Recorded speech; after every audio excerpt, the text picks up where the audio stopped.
right, so my first question for you is, can you please introduce yourself with your name and ethnicities? Okay. My name is Cora Urebelo. I am German and I was gonna start saying my I'm German and Nigerian. Okay. Oh, the camera's gonna shake because I was laughing. All right.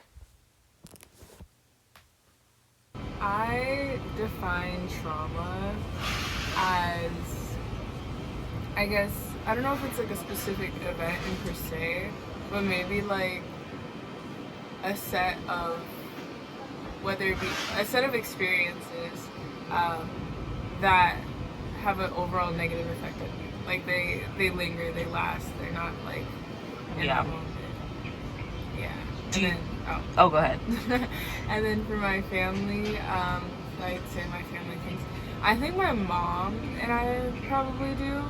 I don't think my dad does. My dad is very Nigerian, very traditional. So I think he'd probably have a bit more of a sterner or specific definition of trauma. Yeah. And I know you mentioned your mom actually is a social worker, correct? Mm-hmm. Yeah, so she has taken classes and like education about mental health, correct? Yeah. And then I was gonna ask, do you think trauma is defined by like individual large events, or can trauma like be experienced through an accumulation of small events or even like daily lifestyle things? Yeah, I think trauma. Yeah, I definitely think trauma can be something that is like over a long period. I find that most trauma really is like over a long period of time rather than like one specific event. But I definitely think it's more so about the like intensity or the severity of the situation you're in rather than like time period. Yeah. Yeah, that makes sense. I wouldn't say it's necessarily taboo. Like for like you said, my mom's a social worker, and so growing up, like I mean, it was talked about, but I don't. It was more so talked about in the sense of um, like talked about as a topic, not necessarily in relation to us in per se. I mean, with my sister, she had her mental health struggles like later in high school, so it was something that was brought up more. But I think even in that, like the sentiment was more so like you're like it's kind of like, oh, like you're just being behaviorally difficult right now. And so it was I think it's more so talked about now. I think, especially like, yeah, reflecting back on my family, because my family has a long history of mental health. It was just never like discussed very much. Yeah. Well, I think abroad in general, like I think it's like I think it's a true like kind of stereotype, but it's like immigrant parents tend to be a little like harsher. The culture is different, especially like Nigeria and Germany. I think nowadays, from what I've gathered, it's a lot more westernized. So the cultures are slightly different, and they more so align maybe with like the discussion of mental health in America. But definitely, I think because my parents are both older, especially my mom, and I was raised pretty much by my mom and my grandmother, I think Germany at that time, post World War, as many places around the world were at the time, even America at the time, like they're just far more stringent on these kinds of topics. It's kind of like almost like, for lack of a better term, like a boys club kind of mentality about it, where it's like you gotta be tough and you gotta like, you know, keep it together. And I think it was born out of a necessity. You know, like you're in a world war. Honestly, like I think people forget how much of a privilege it really is to like be able to sit with your emotions and genuinely have time to process it. And I think if you're in a survival mode, that's not something like, if you're the type of person that processes in the moment and is incapacitated as a result, like you don't survive. Yeah. So I think more so growing up in a like with a parent from post World War Germany, I think has been the bigger influence on me. And I think with Nigeria, it's just known to be a very prideful culture, and I think any Nigerian will tell you that. And with that comes a lot of like respect and rules on culture that differ from America. Like America's far more like you can discuss things with your kids, or like gentle parenting is really a movement that started. I don't know if it started in America, but it's huge in America right now.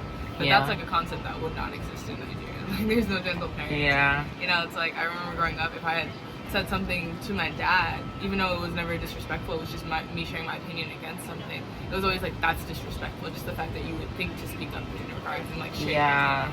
So I think in that way, it's just like both cultures kind of have a bit of like a harsh, not a harsher, just a far more conservative view maybe on like those things. And I think it definitely shaped me, like growing up, just seeing how my family, like I guess when you're a kid, like you just look at your parents and see how the people around you interact with the world and their emotions and their feelings. And so, because my parents were taught that and knew nothing else, I think that I just kind of adapted that. Yeah.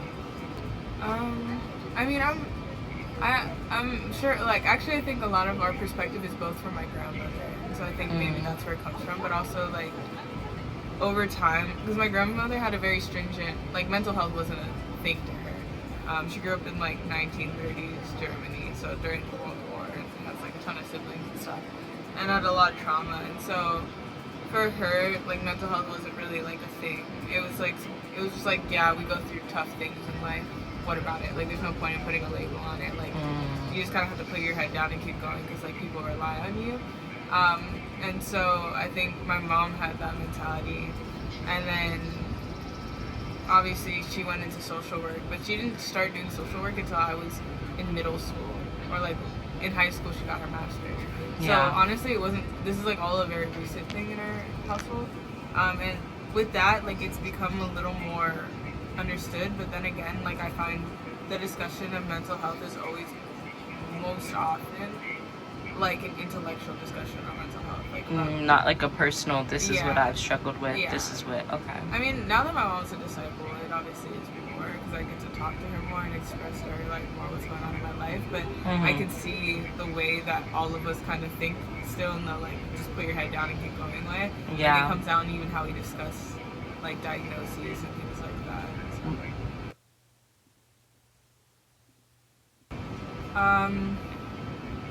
I think I might have a bit more of a conservative view on it, or maybe a bit more of a harsher view, and I don't think that's necessarily like the right way or a healthy way of looking at it.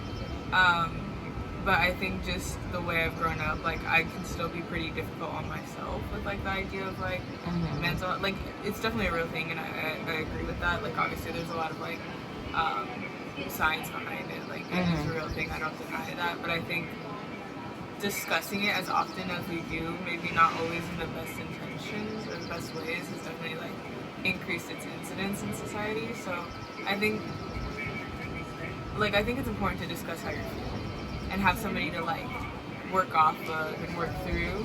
But I think the dangerous part is like a lot of people don't have a person that's gonna like prune them back. Like it's kind of like people just talk and like throw up all their emotions on people a lot of times, and it's like trauma dumping almost in a way. But like they don't have like, I think our natural tendency as people is to like comfort and be like, oh, it's okay, like this, that, and the other. But you definitely also need like an authority figure that's gonna be able to like give you sobriety on situations. And I think sometimes if you don't talk about it properly, it makes your mental health worse. Yeah. So there is a difference in between being able to talk about it, but also wanting to like almost like improve or like get better. Yeah, I think honestly for the most part, the heart behind talking about it should be that I want to get better, or at least like, not like, I guess the best way that I find to articulate it is like, even if, like, because I've been in those lows, so this isn't like coming from like an area of like, I know sometimes people talk very critically of mental health because they've never experienced it, or maybe they themselves have a lot of hurt in that area where they never felt like they could feel like that. Yeah. But as somebody that's been in those lows, like, you genuinely are at like in points for a long period of time where it's like you don't want to get better. Like I think people get addicted to their sadness because it's easier and it's comforting. Yeah. Even though it really hurts, like it's just what you're most used to. And I think in that way, you always need somebody in the conversation that is looking out for your best, even if it's a hard discussion to have. Because like a lot of the times, genuinely, people need to be like obviously reassured, like loved, but like love doesn't always look like just reaffirming people it looks like setting things straight. And so I think it definitely, even if you in the moment aren't the one in the conversation that's looking to improve, you need somebody else to be that sobering. Yeah.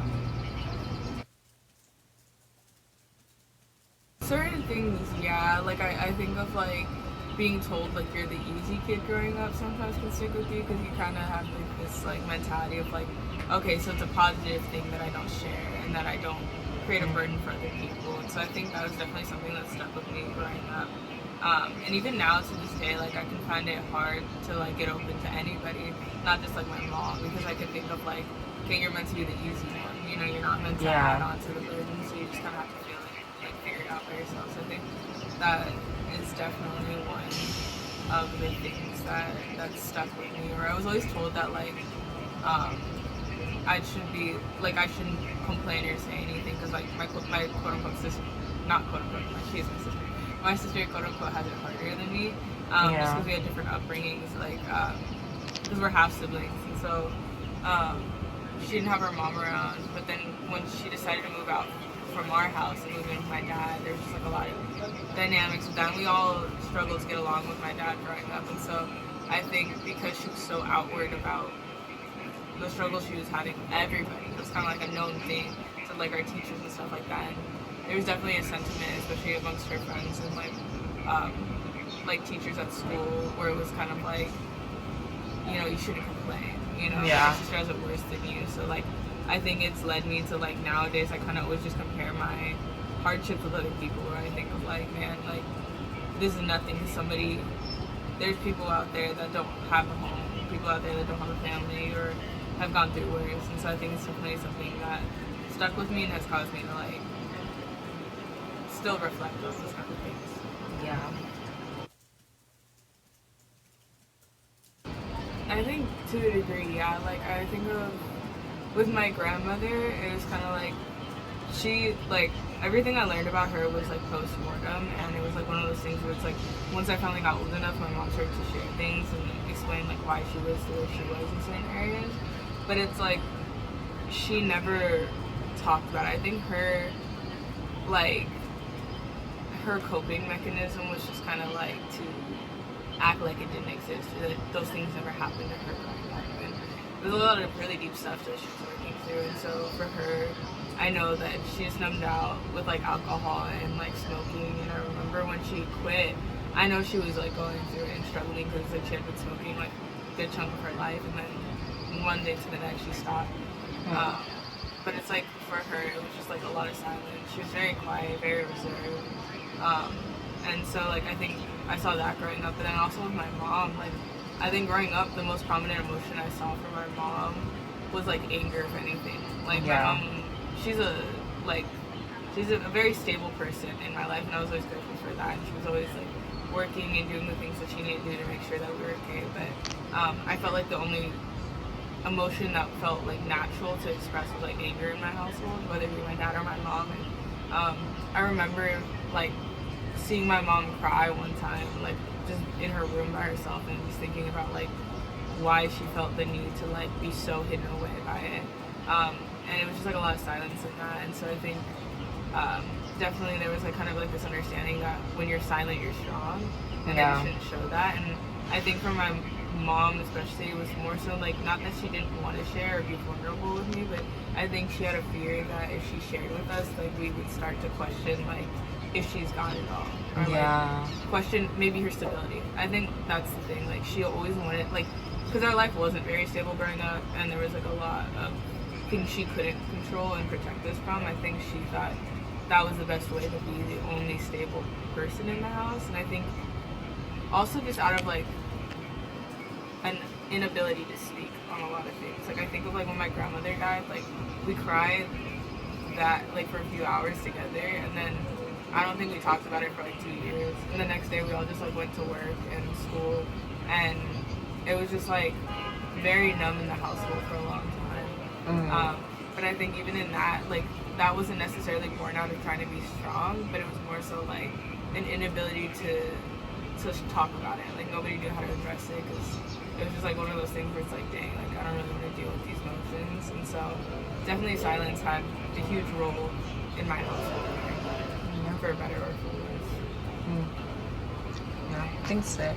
I actually don't have any more questions for you, but do you have anything else you'd like to share, say, comments, concerns, complaints? Um, no, I mean, I'm gonna follow Brock's footsteps.